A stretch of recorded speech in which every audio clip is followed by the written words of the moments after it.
Jour 3 les amis, j'ai trop bien dormi.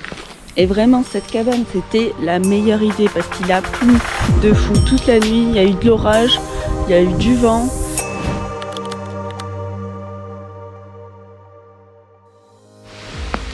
Et voilà, encore une fois, après 10 minutes de marche, j'ai trop chaud. Petite pause déshabillage. Bon, il y a quand même du petit vent qui fait pas forcément du bien. Il faut que j'aille tac tac tac là-bas. Et de l'autre côté, ça pue. Donc j'espère que d'ici à ce que j'arrive là-bas, le vent ait chassé tous les nuages.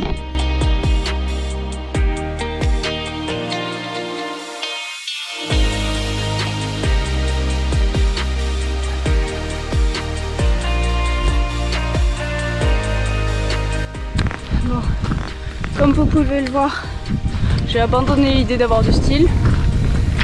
Il y a toujours autant de vent, je viote un peu, mais ça grimpe alors j'ai chaud. Incroyable. On voit l'océan au fond. On voit ce matin j'étais là. C'était tout ça. Et allez.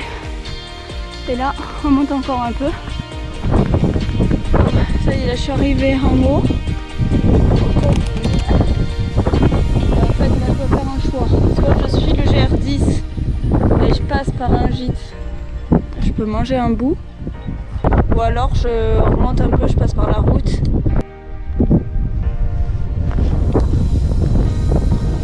Moi j'ai choisi de passer par le sentier des contrebandiers.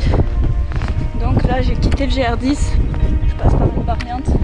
Parce qu'en fait sinon ça fait passer sur les crêtes. Et on sait jamais s'il y a de l'orage et tout, faut les faire quand même éviter. Et même les mecs là qui étaient dans la cabane hier soir, ils m'ont dit que c'était quand même chaud, très glissant. J'ai promis à ma maman que j'étais prudente. Donc, on va jouer la sécurité. Et ouais, je pense que j'ai fait un bon choix. Parce qu'il pleut. Il pleut bien. Et je les vois là-bas, les gens sur la crête. Et ils sont beaucoup plus exposés. En plus, il y a du vent.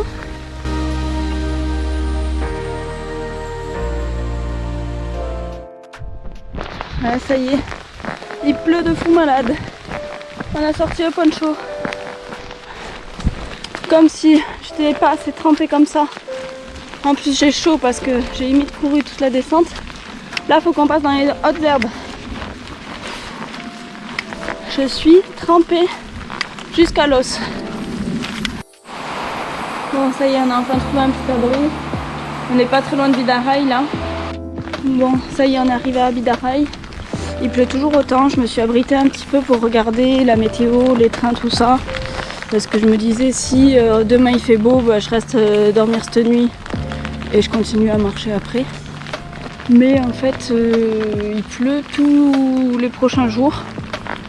Du coup là il y a un train, ça c'est un bus qui part à 16h30 dans 45 minutes.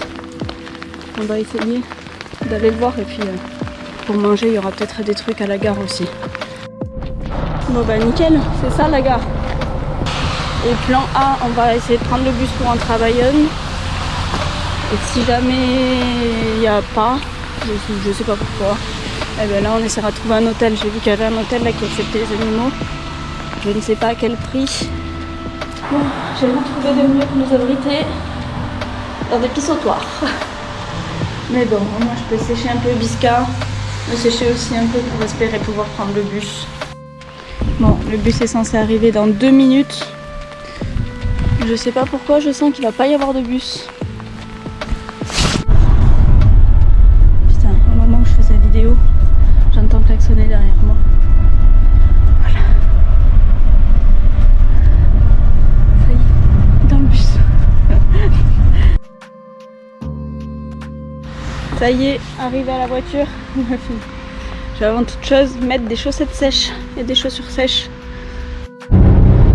Allez, petit résumé de cette aventure. Du coup, le fait de ne pas m'être fixé d'objectif déjà, c'est cool parce que je suis pas déçue.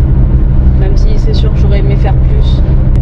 Si la météo est cool, le week-end prochain, pourquoi pas retourner faire la suite quoi, de Bidaraï à Saint-Jean-Pied-de-Port en faisant un peu moins de kilomètres.